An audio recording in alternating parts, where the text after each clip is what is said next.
وزعم أنه مسلم إذا حدث كذب وإذا وعد أخلف وإذا اؤتمن خان أو كما قال رسول الله صلى الله عليه وسلم. دا یو حدیث پاک ستاسو مخکې ما تلاوت کوو لوستو. حضرت ابو هريره رضی الله تعالی عنہ وایي چې نبی علیہ السلام فرمایل چې د منافق علامې درې دي.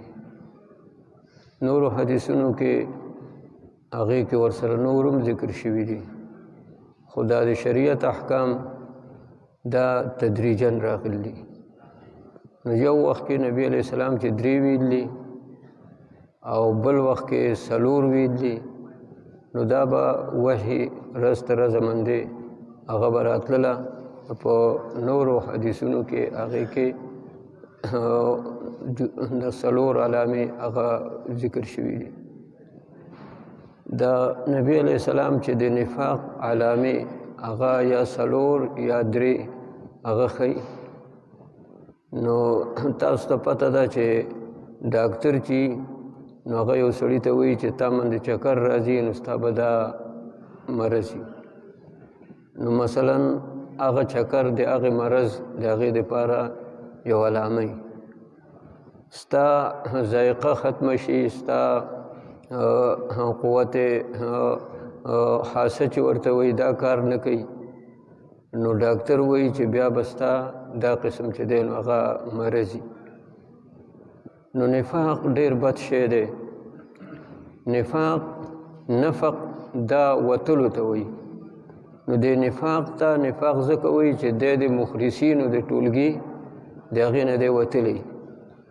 ابلیس چې کله الله تعالی سره خبرې کولې نو دا یې وایي چې الا عبادک منهم المخلصین، زمانه ستا بندگان خلاص نشي، ها الا عبادک منهم المخلصین، چې هغه بندگان چې هغه ډېر اخلاصمني، هغه د اخلاص والی، نو هغه به زما د جال د هغې نه بچ شي، او چې اخلاص پکې نه نو هغه به رانه نه خلاصېږي، هغه به رانه نه بچ کېږي.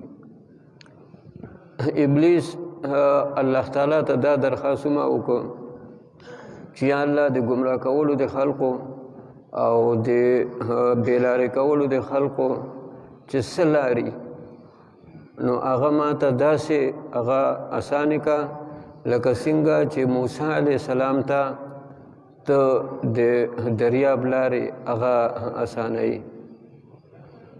علما دلته وایي چې لا خو د سر نه موسی علیه السلام هغه نه دی پیدا شوی، او نه موسی علیه السلام د هغه فرعون سره مقابله، او نه د دریاب لارې، نو دته څه پته هغه لګېدله. نو د لوح محفوظ کې دا خبره هغه چې دی نو لوستل وه چې داسې واقعي هغه به